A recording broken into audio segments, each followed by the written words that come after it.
Welcome. So today, ladies and potential gentlemen, but I'm assuming mostly ladies, we have got Sherise on the podcast today. Not only is Sherise a beautiful and special client student in the School of Integrative Healing, but she is also an energy healer, a powerful energy healer, and a professional dancer, which I absolutely love. I'm like, I love this blend that you have going on. So welcome to this space, Sherise.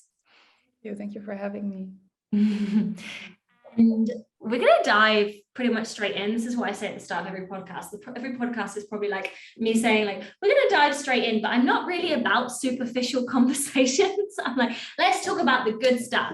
Tell me about the good, deep stuff. So, Sherise, I know that you have, alongside the School of IH, this isn't the first place that you started doing your healing work. I know you actually started with shamanism. So I'd love you to tell me a little bit about your experience in your shamanic training and how that took you to the School of Integrative Healing and to, I know you also work with Layla Martin in sexuality. So yeah, I just love the fact that the School of IH is between Layla Martin and who did you study with for shamanism? He's huge as well, wasn't it? Alberto Vivolo. There you go. One of the best known authors in the shamanic field and area as well. So yeah, I'm happy to see the School of IH wedged between there. But yeah, tell me a little bit about your journey into these different healing modalities and kind of where it's taken you to now. I guess my interest in healing modalities started after moving through some mental health illnesses. And I started traveling, and I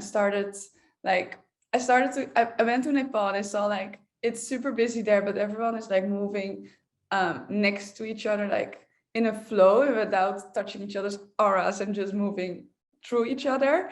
And it was like super eye-opening as here in Amsterdam, everyone is just bumping into you and just like doing their own, they're just in their own world. So after that I started like investing more and seeing what's possible and where my interests are. And at the end I ended up with shamanism, and that was really an eye-opener, as like everything I liked kind of came together, like the whole nature part, the whole energy part, somehow also movement, more mental stuff. So it was like the whole package that helped me, and also integrate like and the dance part, or my dance self and the energy healing self, and combining it all as I had struggles with being a dancer and being a healer. So it helped me to like integrate everything into one thing that suits me, or can support me, and then can support that what I like. And then I met someone who did Layla Martin, and it sounded super interesting, and something I really want to dive deep into myself as well. And then at the same time, IH started to start with the third round. I was like, oh, and I already subscribed for Layla, and I was like, but this is actually 20 hours a week. How can I do another container and another course? But actually that was the only thing like holding me back for stepping into IH as well. So at some point I was like, okay, if this is a yes and only time is like holding me back, I probably should do it. So I shoot you a message, and I was like, well, I'm actually 90% in, but maybe not, because maybe I might not have enough time. And I hopped on and discovered, I was like, oh, actually, I'm just like fooling myself. So I just said yes as well. And I'm now doing 2 containers at the same time. And the interesting part is that everything is it's working out. And it's also somehow it's like, it's kind of like when we talk about money, then somehow Layla also talks about money. So it's like, it's flowing in the same pace, but then on a different side and with different angles. But it feels like the whole thing, or the whole subject is like there's so many different angles, and I get them all at the same time. But then I also have integration time, because you work 3 weeks and she works 3 weeks, and somehow it's like when we have break with you, I still have Layla. When I break with Layla, I still have you. So I can like it's not, I don't have the rest week, but I feel like I can catch up if I'm behind with one of them. So it feels super natural and flowy somehow. Beautiful. Do you know what I love about you, Sherise? And I think maybe it's one of the reasons that you were attracted to the School of IH anyway, is that you are so multidisciplinary and so multi-dimensional, right? And I think that, even it's funny that you did the shamanic course, because the shamanic course that I did, that I started all of this work with, was also by Chris Waters, who was Alberto's student, right? One of his very, very close students. And so I just love these overlaps, but it's exactly what you're saying. It's like healing is multidimensional. It's like you're doing the money work with us, and then Layla Martin does the money work, but it's different angles and approaches. And we want to be getting more of a whole, complete understanding of healing. It's not just this one-dimensional, do this one modality and you're done, tick. Healed, complete, fixed. I mean, healing isn't fixing. That's often confused. So I really, really love that about you. You're bringing shamanism, you're bringing your movement work, your dance work, sexuality, and actually all of those things we do in the School of IH as well, just in different ways. Now, you said a little sentence that I just want to comment on whilst we're on here. You're like, I feel like if I'm behind, guys, we can never be behind. We are always exactly where we need to be. It is physically impossible to be behind. You are time. You are the creator of time. Time is abundant. There is always time. You can never be behind. And I love in these podcasts where we really note on language, because these little words that we throw in change our experience of life, and we don't really notice it, right? And it's like, if you're telling yourself, and I'm not sure if this is you, Sherise, but I used to tell myself I'm behind, and it would create pressure, and it means that I wouldn't enjoy the experience. And when I realized that I could never be behind, I suddenly got all of these things done, and I had time left over, and I felt so much better. And the kind of final thing that I want to say to what you just shared, Sherise, is that I want to honor your bravery, because most people have a desire. They've signed up. Can you hear my squeaky chair? I'm going to get a new chair, because I record continuously and my chair is always creaking. And I'm like, people are just going to think that I'm farting to myself. That's what I imagine in my head. And I'm like, guys, it's my chair. But anyway, completely irrelevant. I will carry on squeaking here.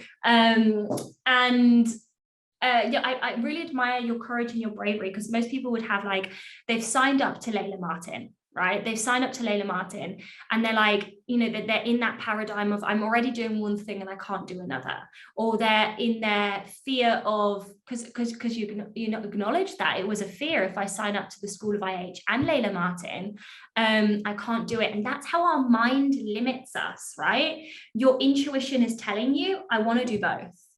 And then we rationalize that. And so what most people do is they would ignore their intuition. They would ignore that inner nudge. And you didn't. And that's enormous. And I don't know if you recognized yourself for that, but that's such a bold move. So I really want to honor you in that. Yeah, but I think it also takes time to see that and feel that, right? Because normally, I think in the beginning, I was also listening to that question, like, oh yeah, no, it's not possible. It's too much. You can't do that. And then at some point you feel like, oh, maybe if I try with like something small, something little, you feel like, oh, actually I can do what I thought I can't. And then you start like playing around with that, and then it becomes like something that's becomes slowly normal and doable. And so, you're actually capable of doing it all. Absolutely. Because you've got this, and you've got your business as well. Yeah. And you can. And it is like that, when we have resistance, it's not just we see the resistance goes. It's exactly like Sherise was saying. It's this process of slowly the resistance like loosens, it softens, and we can see another way of looking at things, and it does take time. And I think what very often bridges those two places is that question that you asked yourself, which is like, what if I did do both? Maybe it would work. That what if, that gentle questioning kind of allows our mind to open and bridge into a new way of being, or a new way of thinking, or something new generally. And so it's beautiful to see that you did that, whether it was conscious or not conscious, it worked for you. But I've got a question for you, Sherise, and this isn't really a question for anyone listening. This is genuine curiosity from my part. This is completely selfish. I want you to know that this question is completely selfish. So you've studied a year with shamanism, and then you've already signed up to Layla Martin. So these are two really big people in the industry. They're very good at what they do. What drew you to the School of IH? I wanted also a space that was just for me, as the other two are more like educations and coachings and like learning all the techniques. And it's not that we're not learning here the techniques and like how to apply them on ourselves, but for me this was just for me actually. So it's not about like learning all of the stuff to help others, because that's the other tools that is really focused on helping others and serving others, which is why I do them, because I also like that, of course. But I also felt like I need something to support myself. And that's also why I did the fit packaging with like the one-on-ones, because I wanted to, because all the courses are so intense, I wanted to also hold myself in that. Yeah, that's why actually. That's beautiful. It's really interesting. I'm always surprised by what people say in this podcast. I never know what people are going to say, and so that's why I ask questions, just out of my own curiosity. But I've actually got a belief system, and it's really interesting because something you've just said mirrors a belief that I have, and I'm like, the more that we can create space for ourselves, the more that we prioritize ourselves, the more that we invest in our healing, the better we're going to be as healers. And I think there is a paradigm of healers, and I know I've been this way, where it's like you're completely empty and your focus is purely on the other.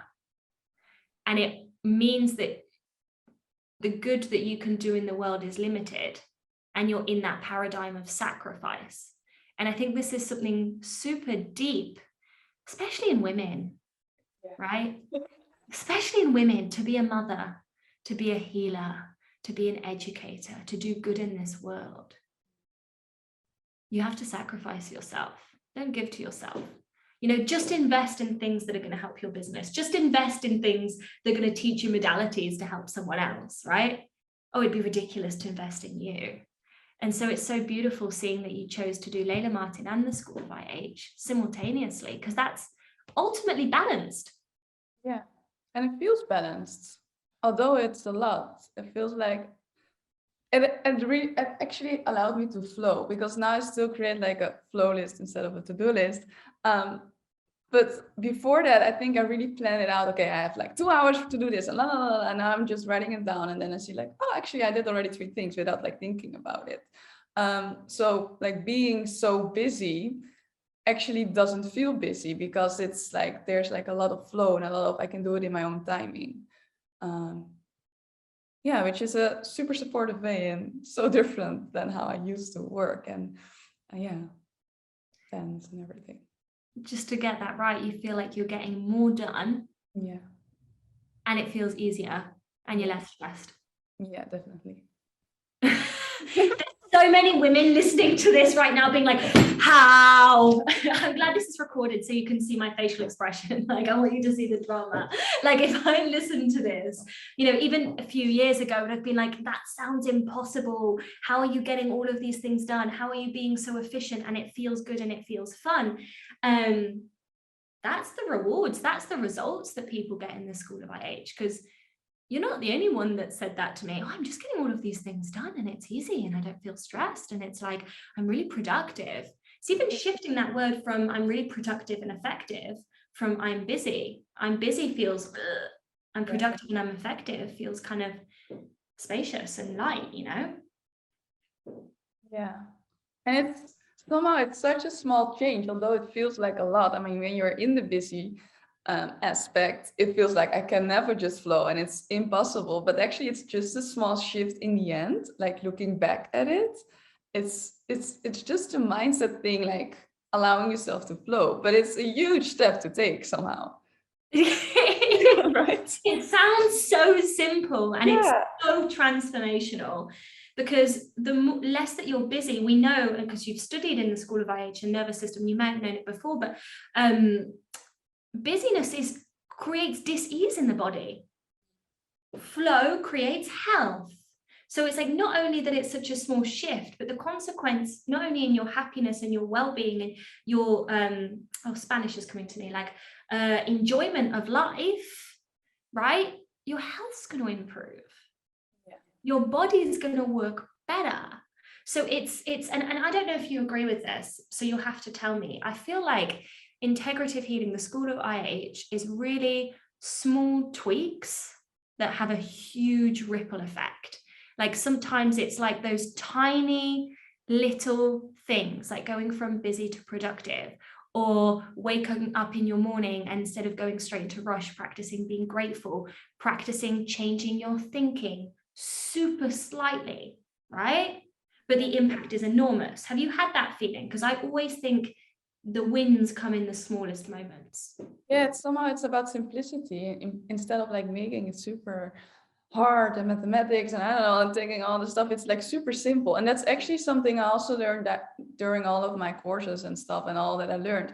All of the healing modalities are super simple. It's not hard. Everyone can do them. And it's the same with this. When you understand it, you see that it's actually super simple to change as long as you're dedicated and well, just dare and try to do it and just taking the step and see what happens instead of like gripping tightly and holding on. And it's really about simplicity, I think. I 100% agree. And I love what you said. You're like, everyone can do it. There is literally not one person this is not available for. It's not whether you can do it, it's whether you're willing. Yeah. Because I think something that you have in bucket load, Sherise, as I've mentioned, is courage. And you need courage to heal. You need courage to heal. You need courage to be a business owner. You need courage for success, for financial wealth, for all of these things, because it's going to take taking risks, investing in yourself, taking leaps of faith, not listening to your fear and doing the thing anyway. And so it's more a question of, are you willing? Then can you, when it comes to healing, when it comes to creating an extraordinary life, because everyone can, right? Yeah. I don't know if you used to find this, but like, and anyone that's listening, is that this whole thing about the simple piece is that if I was given a simple answer, I would always think, I wouldn't take it seriously. You know, be like, oh, that's so easy. Like, I'm not going to listen to that. So I wouldn't do it because my head was like, it's only worthy of my time if it's super complicated. You know, it's like the same with like creating money. I'm like, it's really fucking easy. And people are always trying to overcomplicate and add more and make it difficult. And it's kind of like, I think, or what I experienced was the start of my healing journey was overcomplicating things. And the more that I've been in this work, it's like taking shit off that I don't need to simplify and actually realize it doesn't have to be that difficult. Is that something you've experienced over these years, or has it been different for you? Did you reject simple like me, or were you thinking of simple? I think because I studied dance is really about like, well, how I experienced it during school. It was really about being, well, not being perfect, but like going for the perfection. And although now looking back at it, I still get it because there is a certain standard you need to reach, especially when it's more like in a group and I do feel that we're like overcomplicating. Well, it's not only in dance, but I think it's in like every normal life thing. We overcomplicating it, and it needs to be perfect, and we need to do our best. And if not, it's not there, and we don't do it, and And allowing the simplicity really also made me understand that there's like often that like life needs to be simple and easeful and like really allowing that and feeling that really gives me the chance to understand and feel that life actually can be simple and easeful, and that it doesn't have to be like hard, and like making money is hard and being healthy is hard and doing your morning routine is hard. It's just like this, as you said, this dedication and this repetition, and then it becomes easy, and it's like small things that needs to switch. But they're huge, and you just realize that after. So sometimes it's like the hardest part is to do it every day, or to aim to do it every day, instead of like just seeing like the whole path, the whole road in front of you, like, oh my God, I need to do this every day of the rest of my life. And it's like a lot. Just take it step by step. And then when you look back, you're like, oh, actually, I did it already for, I don't know, 30 days. And it's like happening. Exactly. Yeah. Just focus on today. Isn't that Joe Dispenza says this? He's like, ask yourself every morning, right? Every morning. So you're not telling yourself to do it for a month, is what would be my greatest expression today? And do that every day. And it's incredible where you would be if you woke up every morning and you said, what's my greatest expression today? And you did that continuously, your life would transform. There is no way that it couldn't transform. And sometimes, I'm going to be honest, my greatest expression is having a bath and allowing myself to rest. You know? Because I'm prioritizing myself. So everyone thinks like, my greatest expression, today I will climb Kilimanjaro and tomorrow I will abseil from, I don't know. I would never do any, I don't want to abseil from anything. So I don't know where one would abseil from, but high place, you know, that's more my partner. But it's not, because our greatest expression is in the simplicity still, right? It's in the simplicity of, I'm going to be efficient instead of busy. It's in the simplicity of, I feel tired, so I'm going to have a nap and not have another coffee. In the simplicity of, I'm going to create a hugely abundant business structure that makes shit tons of money and also allows me to prioritize myself and my family, and for me, my pit bull, you know, all of these things. But you know, Sherise, I heard you say something there, and you're like talking about being in the dance world. And I think this is going to be very interesting for people listening, because for the people that have been a dancer, or people that have conceptions, I have conceptions about the dance world. I don't know if they're true. What's your journey been like coming away from perfectionism? And what's the difference for you between perfectionism and standards? Well, I think like being in the dance world really feeded my perfectionism, because I think I always had it, to be honest. But being in a dance was really like, it's like an ad, because you want to be perfect, or you want to place your hands, or you're whatever perfect. So it was really an add-on, but I think it also became a bit unhealthy, especially because the dance world is super masculine mostly.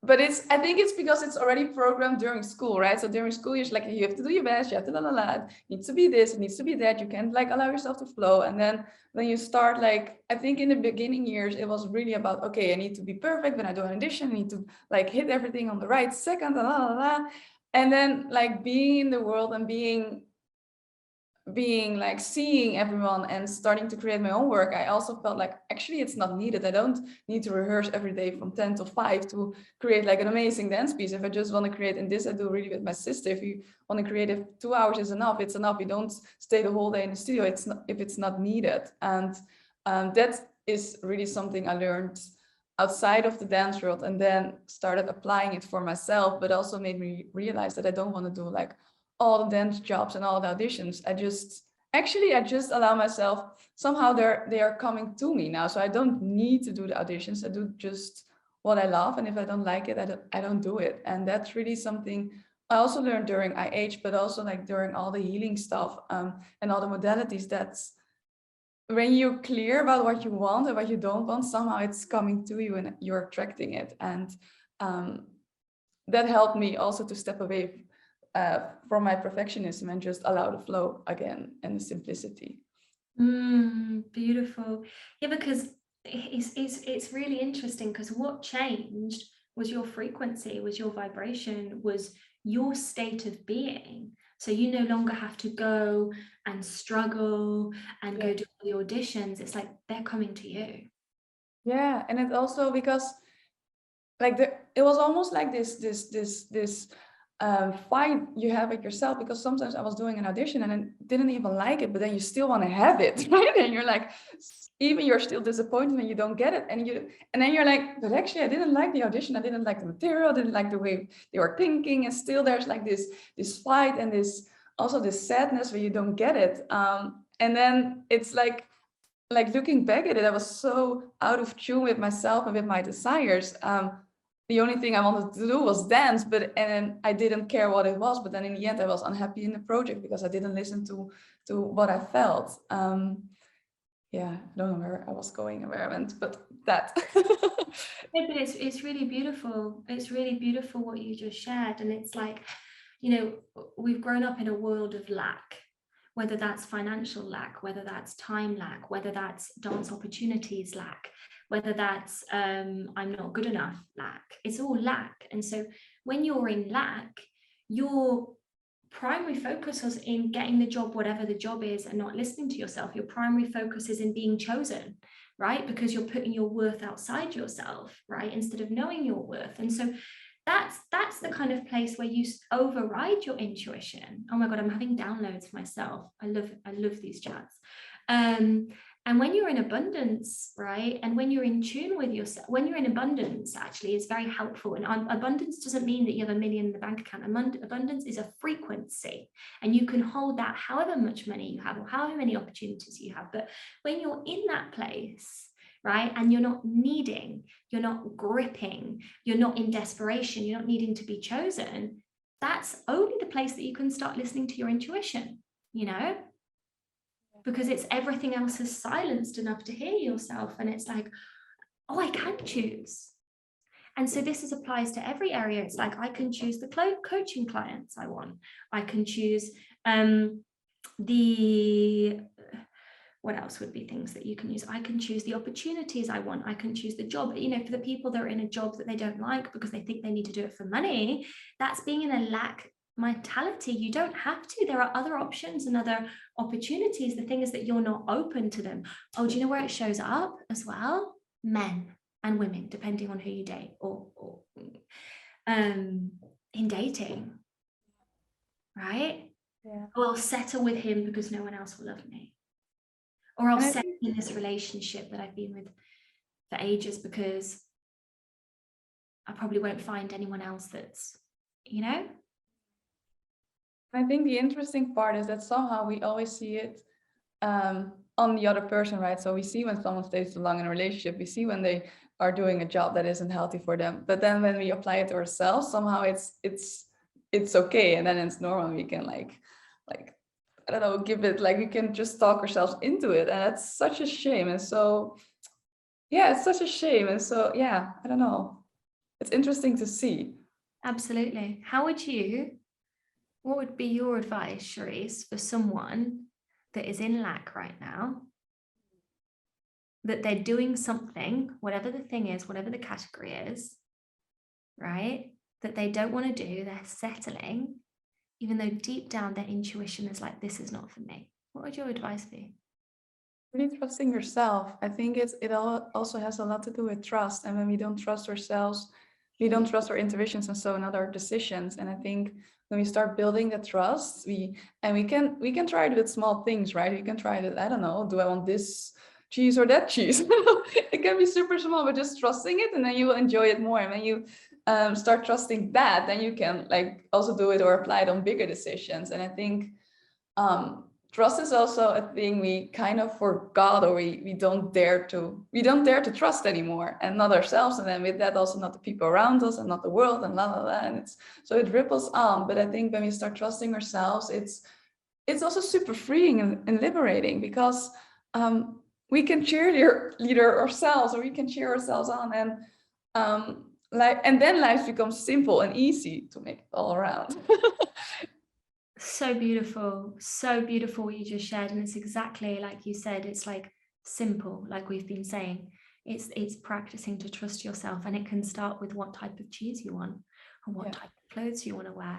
It doesn't have to be this big complicated thing today. You can work up to the leaving the job or changing the partner, or these another squeak for you guys, other big decisions. But it's like we build up, and it's the same with your intuition. It's like, can you practice trusting your intuition in smaller situations where there's not as much to risk, and then slowly build up to something that's bigger? Because ultimately our intuition is a skill that we have to hone, and self-trust is a skill that we have to hone. It's like you have to go to the gym to build those muscles. But you can guarantee, and I can guarantee you, if you decide to try and you decide to practice, that it's going to get easier and easier and easier. And those bigger decisions aren't going to feel like such big mountains, you know?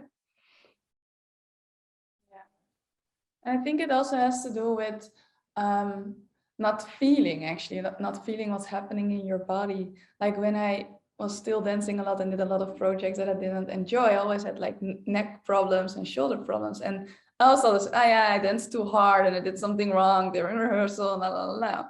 And now actually also my neck is hurting now at this point again. And I know that I did something that's not like suiting me, or because it's like, I'm not flexible enough. I'm just like stiff and holding it back.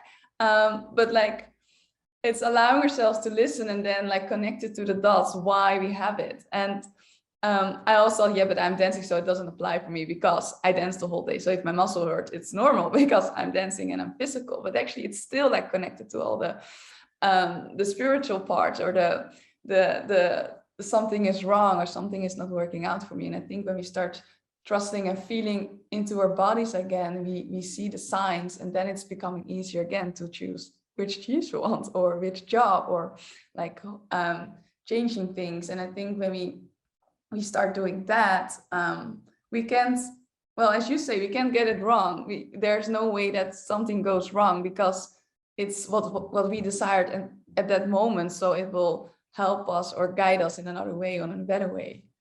Absolutely. You can't get it wrong, because either it's what you want or it's a lesson. And if you're willing to take the medicine of the lesson, then you've won. You needed that. So life is a constant process of unfolding clarity. But the thing is that people are scared to take a step forward. So, and so actually, in case they get it wrong, without realizing that taking a step forward isn't actually about the result, it's about knowing yourself more. And actually, let's close on this body connection thing. It's a big thing that we do in IH, and it's a big thing that you do with, I'm assuming you do with Layla Martin's sexuality. It's in the body, it's embodiment. You know, we've been reared to be in our heads. You know, I'm an intellectual. I consider myself highly, highly intellectual, and I was very much a high achiever, and I loved studying, and I still do. And I'm not making that part wrong, because sometimes in the embodiment world, we make the intellect wrong, and the intellect is not wrong. The intellect is a beautiful, beautiful gift and tool that we've been given. But if we're only in the intellect and we're not in the body, we're imbalanced again. So all of this is kind of like, all of life is trying to find our balance again. And it's only if we're in the body that we can pick up the sensations. It's only if we're in the body that we're listening to the cues. And it's this big shift, which again is small if you think about it, but it's a huge impact. It's this big shift of, oh my God, my back is hurting me. How annoying. I want to get rid of it. I'm going to take pain medication too. My body loves me. My body speaks to me. My body is a mirror of my unconscious. And therefore there is something that I'm being told right now. And so it's kind of exploring your body with gentleness instead of needing it to be perfect, right? And so if we can bring that same gentleness not only to reflect on our bodies, but on our lives, gentle curiosity instead of perfectionism. And I come from perfectionism as well, you know, it's like that's so transformational. And Sherise, I want to close on a final question. And the final question is, and I want to ask you, in brief, what are the 3 biggest things that you've got from being in the School of IH? And you can think about it. Allowing myself to flow. Mm-hmm. Trust. I think I also build my trust muscle stronger. And you can get it wrong. Mind blown. I thought I could fail life, and it turns out that I can't, if I'm willing to learn. Yeah, because with the perfectionism, failure is the other side. So if I didn't do it perfect, I felt like I failed. So yeah, definitely. Beautiful. It's funny because Janine, who's Sherise's sister, who's also in the container, said trust. And that's come up in quite a lot of these chats. And it's like, I suppose self-trust is the foundation of everything, isn't it? You know, especially when we go for our goals and our big dreams. So thank you so much for sharing that, Sherise. It's been an absolute pleasure listening to you. I adore your earrings. I'm like, I want these earrings. I've been like checking them out the whole podcast, like secretly, silently in my squeaking chair. So you'll have to tell me where you got them from afterwards. And thank you everyone so much for listening. If you do want to join the School of IH, we've got a link below. You can join the main course, or you can join the mini immersion, or you can buy the workbook, or even join my free community. That's a lot of ways that you can keep in contact with me. So I'm going to write these out and put the links underneath this video or recording. And I hope you all have just wonderful, wonderful days.